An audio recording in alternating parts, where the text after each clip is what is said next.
आज मैं आपके सामने एक ऐसी कंपनी के बारे में बात करूंगा जिसका कोर बिजनेस मॉडल है डिस्ट्रेस क्रेडिट के अंदर। कंपनी का नाम है जेएम फाइनेंशियल और कंपनी की मार्केट कैप और कंपनी की बुक्स पे जो कैश पड़ा हुआ है वो तकरीबन तकरीबन सेम है, अराउंड 7,000 करोड़ के आसपास का। लेकिन ये एक ऐसा बिजनेस है जहां पे आपकी रिस्क एपिटाइट भी ज्यादा होनी चाहिए, क्योंकि इसके अंदर रिटर्न की पॉसिबिलिटी भी बहुत ज्यादा है। पहले तो ये समझेंगे डिस्क्रेस क्रेडिट होता क्या है। जो भी आपके बैंक्स होते हैं जो कि लोन प्रोवाइड करते हैं अपने बोरोवर्स को, बड़े बड़े आपके कॉरपोरेट लोन्स, आपके एसएमई लोन्स, आपके आपके मीडियम साइज लोन जो देते हैं, उसके अंदर जहां पे बैंक्स को पेमेंट की दिक्कत आती है तो वो जो एनपीए वाला बिजनेस है वो ये डिस्क्रेस क्रेडिट प्रोवाइडर्स को देते हैं, जो कि इन रेजोल्यूशंस पे काम करते हैं। और जब ये रेजोल्यूशंस ठीक हो जाते हैं तो इसमें सबसे ज़्यादा बेनिफिट भी इनको ही मिलता है,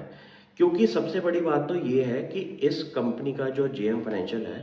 उसका डिस्ट्रेस क्रेडिट के अंदर अराउंड जो एयूएम है वो है अराउंड 15,000 करोड़ का। कंपनी के पास जो डिस्ट्रेस क्रेडिट बैठा हुआ है उसकी अगर हम ड्यूज की बात करें, जो कि इन कंपनीज को अपने प्रोवाइडर से लेने हैं अभी फिलहाल, वो है अराउंड 77,000 करोड़ के। और ये जो उन्होंने एसेट्स खरीदे अपनी बुक्स पे डाल के, उसकी जो वैल्यू है अराउंड 23,000 करोड़ की है, जो कि इन्होंने एक बहुत बड़े डिस्काउंट पे खरीदा होता है।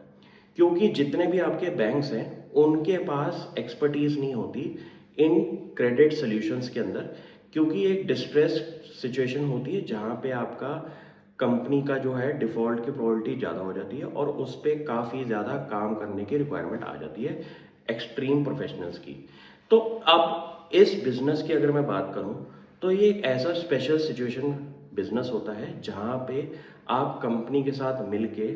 थोड़ी सी क्रेडिट प्रोवाइड करते हैं, उस बिजनेस को वापस रिवैम्प करते हैं, और जब बिजनेस चल जाता है तो उसके एसेट्स को या तो आप सेल करके अपना लोन वापस लेते हैं या फिर उसको फाइनेंशियली टर्न अराउंड करके एक थर्ड पार्टी को भी बेच सकते हैं।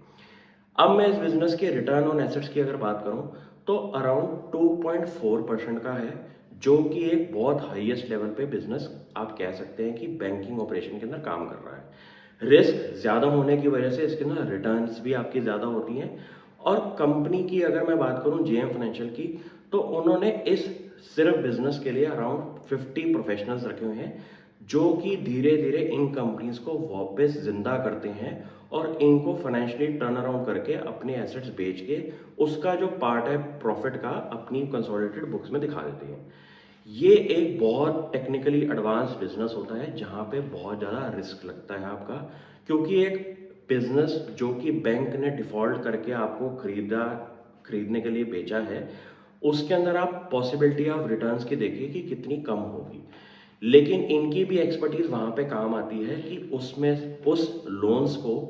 ये अच्छी तरीके से काम करते हैं कि इसको या तो बेच दें या तो इनको थोड़ा सा क्रेडिट दे के वापस बिजनेस को चलाएं और अपनी पेमेंट्स को वापस ले लें। तो जेएम फाइनेंशियल का सबसे अच्छा बिजनेस तो ये है। प्लस जेएम फाइनेंशियल के बाकी बिजनेसेस भी हैं जिनकी मैं आगे जाके बात करूंगा, जैसे कि कंपनी का हाउसिंग लोन पोर्टफोलियो भी है, कंपनी का इन्वेस्टमेंट बैंकिंग बिजनेस भी है, और कंपनी की बाकी लोन बुक भी है जो कि इन बिजनेसेस से अलग रहती है।